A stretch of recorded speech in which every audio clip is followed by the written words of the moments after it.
Wild love. രചന Jasmine. അവതരണം സാലിം കരുളായി. ഞാൻ പറയുമ്പോൾ മക്കളെങ്ങനെ കേടുവരുത്തി വഷളാക്കി വളർത്തിയ ദേവിയ.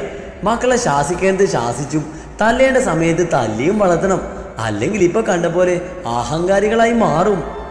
മുത്തശ്ശി നിർത്താൻ ഉദ്ദേശിച്ചിട്ടില്ല. ദേവി എല്ലാം കേട്ട് ടേബിളിൽ ചാരി നിൽക്കുമ്പോണ്. അവിടെ സങ്കടമൊന്നുമില്ല. കാരണം ആ അമ്മക്കറിയാം അവിടെ മക്കളെ. പിന്നെ ഇതിനെ സങ്കടപ്പെടണം. രുദ്രൻ എല്ലാവരെയും ഒന്ന് നോക്കിക്കൊണ്ട് സ്റ്റെപ്പ് ഇറങ്ങി താഴേക്ക് വന്നു. ആ നിമിഷമാണ് എല്ലാവരും അങ്ങനെ കാണുന്നത്. എൻ്റെ മുന്നിൽ നിന്നും എൻ്റെ അമ്മ എൻ്റെ ഭാര്യയാണ് ഇങ്ങനെ പഴിചാരുന്നതെങ്കിൽ ഞാനതിന് നല്ല മറുപടി കൊടുത്തിരുന്നു. മോഹനെ നോക്കി രുദ്രൻ കടുപ്പിച്ച് പറയുമ്പോൾ മോഹനൊന്ന് ചിരിച്ചു. അവനെ പോലെ മുന്നും പിന്നും നോക്കാതെ പ്രവർത്തിക്കുന്ന കൂട്ടത്തിലല്ല മോഹൻ. രുദ്രൻ മോഹനെ തന്നെ നോക്കി സെറ്റിയിലിരുന്നു. ഭാര്യയെ പറഞ്ഞാൽ മാത്രമല്ല, എൻ്റെ അമ്മയെ പറഞ്ഞാൽ ഞാൻ പ്രതികരിക്കും. അല്ലാതെ മറ്റുള്ളവരെ പോലെ അമ്മയാണ് അമ്മായി അമ്മയാണെന്ന് കരുതി രുദ്രൻ മിണ്ടാതിരിക്കില്ല.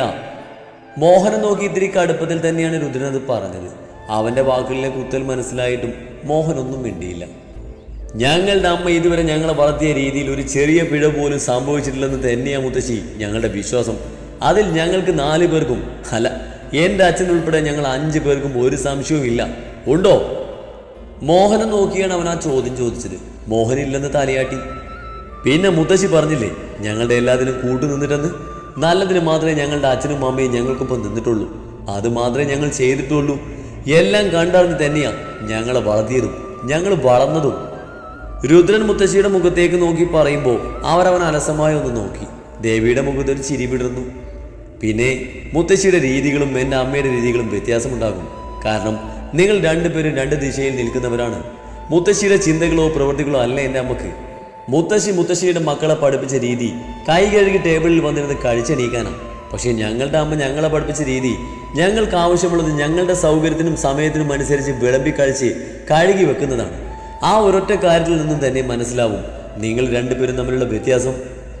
രുദ്രൻ പറഞ്ഞു നിർത്തുമ്പോൾ മോഹന്റെ ചുണ്ടിലൊരു ചിരി വിടർന്നു. പറഞ്ഞില്ലെങ്കിൽ കൂടി പറയാൻ മനസ്സിൽ കരുതി കൂട്ടിയ കാര്യങ്ങളാണ് മകൻ ഇപ്പോൾ പറഞ്ഞത്. അങ്ങനെ എൻ്റെ അമ്മയുടെ ഓരോ പ്രവൃത്തികൾ എടുത്തു നോക്കിയാലും മുത്തശ്ശിക്ക് ഒരു പടി മുകളിലാണ് ഞങ്ങളുടെ അമ്മ. പിന്നെ ഒരു കുറവായിട്ട് മുത്തശ്ശിക്ക് തോന്നുന്നുണ്ടെങ്കിൽ അത് ഞങ്ങളുടെ 4 പേരുടെയും അഹങ്കാരമായിരിക്കാം. എന്താ ചെയ്യാൻ? അമ്മയിൽ നിന്നും അച്ഛനിൽ നിന്നും എനിക്ക് കിട്ടാതെ പോയ ഒന്നാത്. അതിൻ്റെ ഉറവിടം എൻ്റെ മുത്തശ്ശനാണ്. മുത്തശ്ശൻ്റെ ദേഷ്യവും വാശിയുമാണ് എനിക്കെന്ന് എത്രയോ തവണ മുത്തശ്ശി പറഞ്ഞിട്ടുണ്ട്. എൻ്റെ ആ വാശിയും ദേഷ്യവും എൻ്റെ അനിയന്മാരും പഠിച്ചു. അതിലെൻ്റെ അച്ഛനും അമ്മക്കും യാതൊരു പങ്കുമില്ല. രുദ്രൻ നിർത്താൻ ഉദ്ദേശമില്ലാതെ പറഞ്ഞുകൊണ്ടിരിക്കുമ്പോൾ മുത്തശ്ശിക്ക് വയറ് നിറഞ്ഞു. ഏത് നേരത്താണോ അങ്ങനെ ദേവിയോട് പറയാൻ തോന്നിയതെന്ന് അവർ ചിന്തിച്ചു. അവർക്ക് മുന്നിൽ വല്ലാതെ ചെറുതാകുന്ന പോലെ ഒരു തോന്നൽ. രുദ്രൻ അത്രയും പറഞ്ഞുകൊണ്ട് ദേവിയെ നോക്കി. ഒരു ചിരിയോട് അവനെ തന്നെ നോക്കി നിൽക്കുവാണ്. ആ ചിരി കണ്ടതും രുദ്രൻ ഒന്ന് കണ്ണു ചിമ്മി കാണിച്ചു. നിങ്ങളൊക്കെ എപ്പോൾ പോകും? രുദ്രൻ്റെ ആ ചോദ്യത്തിൽ എല്ലാവരും പരസ്പരം നോക്കി. പൊയ്ക്കോന്നവൻ പറയാതെ പറഞ്ഞ പോലെ തോന്നി. രുദ്ര, അമ്മ എന്തോ പറഞ്ഞെന്ന് കരുതി ഇങ്ങനെയാണോ നീ ഞങ്ങളോടൊക്കെ പെരുമാറേണ്ടത്? നിങ്ങളൊക്കെ ഞങ്ങളുടെ മക്കളല്ലേ? നിന്റെ അച്ഛൻ്റെ സ്വന്തമല്ലേ ഞങ്ങളൊക്കെ? നിന്റെ ഭാര്യയ്ക്കൊരു അപകടം പറ്റിയെന്ന് കേട്ടപ്പോൾ ഓടി വന്നതല്ലേ ഞങ്ങള്? പാർവതി പറഞ്ഞുകൊണ്ട് കണ്ണുകൾ തുടച്ചു. എല്ലാവരുടെയും മുഖത്ത് സങ്കടം തന്നെയായിരുന്നു. നിങ്ങളിവിടെ നിൽക്കുന്നതിലൊന്നും ഞങ്ങൾക്ക് ആർക്കും പരാതിയില്ല. പക്ഷേ നിൽക്കുന്ന അത്രയും സമയം ഞങ്ങളുടെ ആരുടെയെങ്കിലും കാര്യത്തിൽ ഇടപെടാനോ ഞങ്ങൾ ആരെങ്കിലും എന്തെങ്കിലും പറഞ്ഞ് ചൊറിയാനൊക്കെ നിങ്ങൾക്കൊക്കെ തോന്നും. എൻ്റെ സ്വഭാവം വെച്ച് അതിനൊക്കെ ഞാൻ മറുപടി തന്നാൽ നിങ്ങൾക്കൊന്നും പറ്റത്തുമില്ല. പിന്നെ ഞാനെന്ത് ചെയ്യും? അവനൊരു ചിരിയോടെ തന്നെയാണത് പറഞ്ഞത്. പറയാനുള്ളത് അവർക്ക് മനസ്സിലായല്ലോ, അത് മതി. ആയിക്കോട്ടെ, ഞങ്ങൾക്ക് പറയാനുള്ളത് പറയുമ്പോൾ നിനക്കും പറയാനുള്ളത് പറയണല്ലോ. നീ പറഞ്ഞോ, അതിൽ ഞങ്ങൾക്ക് ആർക്കും ഒരു കുഴപ്പമില്ല. നിന്റെ ഭാര്യയ്ക്ക് വയ്യെന്ന് കേട്ടപ്പോൾ ഓടി വന്നതാ ഞങ്ങളുടെ തെറ്റ്. മുത്തശ്ശി ഇല്ലാത്ത കണ്ണുനീർ തുടക്കുന്നത് കണ്ടതും രുദ്രന് ചിരി വന്നു. നിങ്ങൾ എന്താന്ന് വെച്ചാൽ ചെയ്തോ. ഞങ്ങളിന്ന് വൈകുന്നേരം തന്നെ പോകും. ഞങ്ങൾ ആർക്കും ശല്യമാകുന്നില്ല. നിങ്ങൾക്കൊക്കെ നിങ്ങളുടെ അമ്മയും അച്ഛനും മക്കളും മരുമക്കളും മാത്രമേ ഉള്ളൂ. അല്ലാത്തവരൊക്കെ വന്നാലും പോയാലും നിങ്ങൾക്ക് അധികം പറ്റാം. മുത്തശ്ശിയുടെ ആ വാക്കുകൾ ശരിക്കും സത്യമായത് കൊണ്ടാവും ആരും ഒന്നും മിണ്ടാതിരുന്നത്. രുദ്രന്റെ ചുണ്ടിൽ അപ്പോഴും ഒരു ചിരിയുണ്ടായിരുന്നു. നിങ്ങളുടെ ആഗ്രഹം പോലെ തന്നെ ഞങ്ങൾ പോയിക്കോളാം. പക്ഷെ നിന്റെ തീരുമാനം പറഞ്ഞില്ല. ഈശുവിനെ ഞങ്ങൾക്കൊപ്പം വിടുന്നുണ്ടോ? എന്തായാലും നല്ലൊരു ആയുർവേദം കാണിക്കുന്നത് തന്നെയാണ് നല്ലത്. കാണിക്കണം, പക്ഷെ നിങ്ങൾക്കൊപ്പം അവൾ എന്തായാലും വിടുന്നില്ല. ഞാനും കൂടെ ഉള്ള പോലെ ഞങ്ങൾ ഒരുമിച്ച് വരാം. പക്ഷേ അവിടേക്കാകുമ്പോൾ ഒരാൾ മാത്രമല്ലേ പാടുള്ളൂ. അതെന്തായാലും നടക്കില്ല. അവൾക്കൊപ്പം എനിക്ക് നിൽക്കണം. അങ്ങനെയുള്ള സ്ഥലമൊക്കെ നോക്കി കാണിച്ചോളാം. രുദ്രൻ എല്ലാം ഉറപ്പിച്ചുകൊണ്ടാണെന്ന് മനസ്സിലാക്കിക്കൊണ്ട് ആരും പിന്നൊന്നും പറഞ്ഞില്ല. അവിടെ ഇഷ്ടം പോലെ ചെയ്യട്ടെ എന്നായി. ഹലോ മുത്തശ്ശി, എപ്പോൾ വന്നു? പെട്ടെന്ന് പുറത്തുനിന്ന് 2 കയ്യിലും നിറയെ കവറുകളും പിടിച്ചുകൊണ്ട് കണ്ണൻ കയറി വന്നു. അവനക്ക് പിന്നാലെ തന്നെ ശാരദയും. എന്നാൽ മുത്തശ്ശി കണ്ണന് മറുപടി കൊടുക്കാതെ നോക്കിയത് ചിരിയോട് അവനക്ക് പിന്നിൽ വരുന്ന ശാരദയാണ്. ജനിക്കുവാണെങ്കിൽ ഇവിടുത്തെ വേലക്കാരിയായി ജനിക്കണം, അതൊക്കെയാണ് ജീവിതം. ഒരു കുറവുമില്ലാതെ വീട്ടുകാരെ പോലെ ജീവിക്കാം. എങ്ങോട്ട് പോകണമെങ്കിലും ആക്കിത്തരാനും കൊണ്ടുവരാനും വീട്ടിലുള്ളവർ തന്നെ റെഡിയല്ലേ? ഒരു പരിഹാസത്തോടെ മുത്തശ്ശി പറഞ്ഞതും ദേവി സങ്കടത്തോടെ ശാരദമ്മയെ നോക്കി. മോഹൻ മുത്തശ്ശിയെ തുറിച്ചു നോക്കി. ശാരദാമ്മയുടെ കണ്ണുകളൊക്കെ നിറഞ്ഞു. അവർ തലതാഴ്ത്തി ആ ഹാളിൽ നിന്നു. അതെ, പറയുന്നത് കൊണ്ട് ഒന്നും തോന്നല്ലേ. സ്ഥാനം കൊണ്ട് മാത്രമാണ് നിങ്ങൾ ഞങ്ങൾക്ക് മുത്തശ്ശി. പക്ഷേ ഞങ്ങൾ ചെറുപ്പം മുതൽ തന്നെ കണ്ടു വളർന്ന മുഖ ശാരദാമ്മയുടെ. ഞങ്ങൾ 4 പേരും തമ്മിൽ അധികം വയസ്സ് വ്യത്യാസമൊന്നുമില്ല. 1-2 വയസ്സുകൾ മാത്രമേ വ്യത്യാസമുള്ളൂ. ഞങ്ങളുടെ ചെറുപ്പക്കാലം ഞങ്ങളുടെ അമ്മയ്ക്ക് വേണ്ടി ഒരു സഹായത്തിന് വന്നതാ ശാരദാമ്മ. അമ്മ വിളിക്കുന്നത് കേട്ട് ഞങ്ങൾക്കും അവർ ശാരദാമ്മയായി. മുത്തശ്ശിക്ക് അറിയാലോ, ചെറുപ്പം തൊട്ടുള്ള ഞങ്ങളുടെ വാശിയും കുറുമ്പും. അതിനൊരു ഈർഷ്യയും കാണിക്കാതെ ഞങ്ങളെ നോക്കി വലുതാക്കിയതിൽ ശാരദാമ്മക്ക് നല്ല പങ്കുണ്ട്. ഈ വീട്ടിലുള്ളവർക്ക് ശാരദാമ്മയുടെ വിലയെ പറ്റി നന്നായി അറിയാം. എന്തിന്, മാസങ്ങൾക്ക് മുമ്പിൽ ഞങ്ങളുടെ ജീവിതത്തിലേക്ക് വന്ന എൻ്റെ ഏടത്തേക്ക് പോലും ശാരദാമ്മയെ ജീവനം. കാരണം എന്താ? അവരുടെ സ്നേഹം ആത്മാർത്ഥതയുള്ളതാണ്. അല്ലാതെ നിങ്ങളെയൊക്കെ പോലെ കാണുമ്പോൾ ഒരു ഹായും പോകുമ്പോൾ ഒരു ബായുമല്ല. രുദ്രൻ എന്തോ പറയാൻ തുടങ്ങും മുമ്പ് തന്നെ മുത്തശ്ശിയുടെ അണ്ണാക്കിലേക്ക് കണ്ണൻ നല്ലതുപോലെ അടിച്ചു പരത്തി കൊടുത്തു. മുത്തശ്ശിക്ക് ഒന്നും മിണ്ടാൻ പറ്റാത്ത വിധം അവിടെ വാ അടഞ്ഞു പോയി. ശാരദാമ്മ അകത്തേക്ക് നടന്നോളൂ. കണ്ണൻ പറഞ്ഞതും അവർ അങ്ങനെ തന്നെ അകത്തേക്ക് നടന്നു. കണ്ണൻ മുത്തശ്ശിയെ ഒന്ന് കടുപ്പിച്ച് നോക്കിക്കൊണ്ട് അവർക്ക് പിന്നാലെ പോയി. ദേവിയും അവർക്കൊപ്പം നടന്നു. പോകുമ്പോൾ രുദ്രനോട് കണ്ണുകൾ കൊണ്ട് എഴുന്നേറ്റ് പോകാൻ പറഞ്ഞു. അല്ലെങ്കിൽ ചേർക്ക് ഇനിയും ഓരോന്ന് പറഞ്ഞുകൊണ്ടിരിക്കും. രുദ്രൻ അത് കണ്ടിട്ട് കാണാത്ത പോലെ ഇരുന്നു. എന്താ അമ്മേ അങ്ങനെയൊക്കെ പറയാവോ? അതൊരു സാധു സ്ത്രീയല്ലേ? മോഹൻ പറഞ്ഞതിനെ ഗൗനിക്കാതെ മുത്തശ്ശി എഴുന്നേറ്റ് മുന്നോട്ട് നടന്നു. കണ്ണൻ ഡൈനിങ് ടേബിളിൽ കവറുകളൊക്കെ വെച്ച് അതിലുള്ളതെല്ലാം തുറന്നു നോക്കുവാണ്. എല്ലാം കഴിക്കുന്ന വിഭവങ്ങളാണ്. പൊരിച്ചതും വേവിച്ചതുമായിട്ടുള്ളതാണ്. ഹോ, എനിക്ക് വയ്യ, ഇതൊക്കെ തിന്ന് ഞാൻ മരിക്കും. അതും പറഞ്ഞുകൊണ്ട് അവൻ വരട്ടിയ കക്കറേച്ചിയിൽ നിന്നും കുറച്ച് വായിലേക്ക് വെച്ചു. സൂപ്പറെന്ന് കാണിച്ചു. വീണ്ടും ഓരോന്ന് കഴിച്ചു നോക്കി അഭിപ്രായം പറയുവാണ്.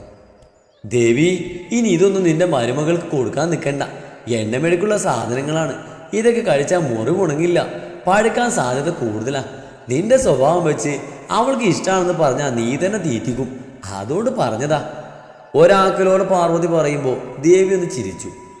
അവൾക്ക് ഇങ്ങനെയുള്ള ഭക്ഷണങ്ങളോടൊന്നും താല്പര്യമില്ല. ഇനി ഉണ്ടെങ്കിലും അവൾ വലിയ ആർത്തിയൊന്നും കാണിക്കില്ല.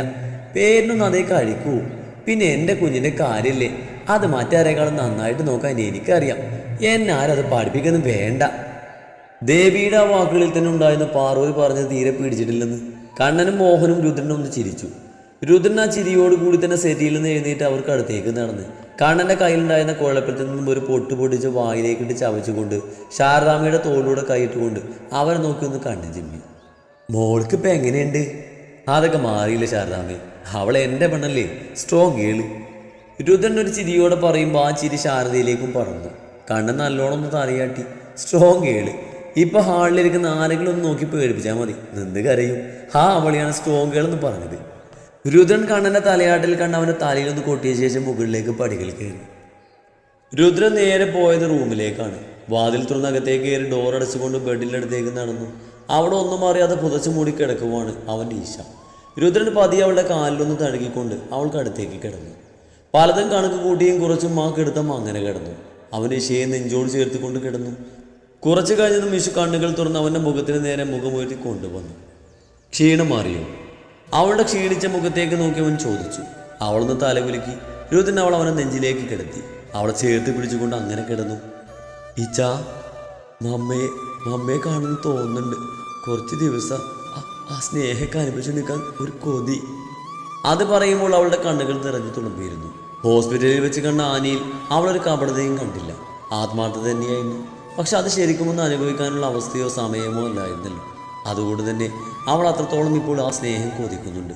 ഒരുപക്ഷെ ചെറുപ്പം തൊട്ട് വല്ലാതെ ആഗ്രഹിച്ച കാര്യമായതുകൊണ്ടാവും അവൾക്ക് ആ ആഗ്രഹം മടക്കാൻ കഴിയാത്തത്. അവരുടെ കൂടെ നിൽക്കണോ? രുദ്രൻ ചോദിച്ചതും അവൾ മുഖമുയർത്തി വേണമെന്ന് തലകുലുക്കി. രുദ്രൻ ഒന്നും മിണ്ടാതെ അവളുടെ തലമുടിയിൽ തലോടിക്കൊണ്ടിരുന്നു. അവൻ്റെ മറുപടി കേൾക്കാൻ അവൻ്റെ മുഖത്തേക്ക് കുറച്ചു നേരം നോക്കിയെങ്കിലും മറുപടി ഇല്ലെന്ന് കണ്ട് അവൾ അവൻ്റെ നെഞ്ചിലേക്ക് തന്നെ തലവെച്ച് കിടന്നു. അവരിവിടെ വന്ന് നിൽക്കുമോ? പെട്ടെന്ന് അവൻ അങ്ങനെ ചോദിച്ചതും അവൾക്ക് അതിനൊരു കൃത്യമായ ഉത്തരം ഉണ്ടായിരുന്നില്ല. അറിയില്ല. ആ മറുപടിയിൽ അവളും അതൊതുക്കി. പിന്നെ രണ്ടുപേരൊന്നും മിണ്ടിയില്ല. എങ്ങനെയെങ്കിലും അവളുടെ ആഗ്രഹം അവൻ നടത്തി തരുമെന്ന് അവൾക്ക് ഉറപ്പുണ്ടായിരുന്നു. ഏട്ടാ. കണ്ണന്റെ ശബ്ദം കേട്ടതും വിഷു രുദ്രന്റെ നെഞ്ചിൽ നിന്ന് എഴുന്നേക്കാൻ നോക്കി. എന്നാൽ രുദ്രൻ അതിന് സമ്മതിച്ചില്ല. അങ്ങനെ തന്നെ കിടത്തി. വാടാ, തുറന്നോ. രുദ്രൻ ഉറക്കെ പറഞ്ഞത് കണ്ണൻ വാതിൽ തുറന്ന് അകത്തേക്ക് കയറി. കയ്യിലൊരു പാത്രത്തിൽ എന്തൊക്കെയോ ഉണ്ടായിരുന്നു. കണ്ണന് പിന്നിൽ വരുന്ന ശാരദമ്മയെ കണ്ടതും ഇഷു വേഗം രുദ്രൻ നെഞ്ചിൽ നിന്ന് എഴുന്നേറ്റ് ബെഡിലിരുന്നു. മോളെ ഇഷു. അവർ വേദനയോട് അവർക്ക് അടുത്തേക്ക് വന്ന് അവളുടെ കവളിൽ തല ഓടിക്കൊണ്ടിരുന്നു. അവരുടെ കണ്ണുകൾ നിറഞ്ഞിരുന്നു. അവളെ കണ്ടാൽ തന്നെ അവൾക്ക് വയ്യെന്ന് മനസ്സിലാകും. ഒരു ക്ഷീണം പോലെ, ഒരു ഉഷാറില്ലാത്ത പോലെ. എപ്പ വന്നു? കുറച്ചു മുമ്പ് എത്തിയതേ ഉള്ളൂ. മോള് ഉറങ്ങുവാണെന്ന് പറഞ്ഞപ്പോൾ വരാതിരുന്നതാ. ഇവൻ പറഞ്ഞ് എണീക്കേണ്ട സമയമൊക്കെ ആയെന്ന്. അപ്പൊ ഇവന്റെ കൂടെ പോന്നതാ. അവളുടെ തലമുടിയിൽ തല ഓടിക്കൊണ്ടവർ പറഞ്ഞു. അതൊക്കെ മധുരമുള്ളതാണോ? കയ്യിലെ പാത്രത്തിൽ നിന്നും എന്തൊക്കെയോ വായിലിടുന്നവനോട് രുദ്രൻ കൗരവത്തിൽ ചോദിച്ചു. കണ്ണൻ അതേന്ന് തലകുലുക്കി. പുറത്തു പോയി കഴിക്ക്. നീന് കുറഞ്ഞ വൃത്തിയിൽ കഴിക്കാനറിയില്ല. ഇവിടെ മൊത്തം കളഞ്ഞ് ഉറുമ്പ് വരം. പുറത്തു പോയി കഴിക്ക്, ചെല്ലി. രുദ്രൻ കാലിപ്പിൽ പറയുമ്പോൾ അവൻ രുദ്രനെ നോക്കി പാവം പോലെ പുറത്തേക്ക് നടന്നു. ഈശോന്റെ പോക്ക് കണ്ട് ചിരിച്ചു. അതവൻ തിരിഞ്ഞു നോക്കി ഒന്ന് പേടിപ്പിച്ചു. പോടാ.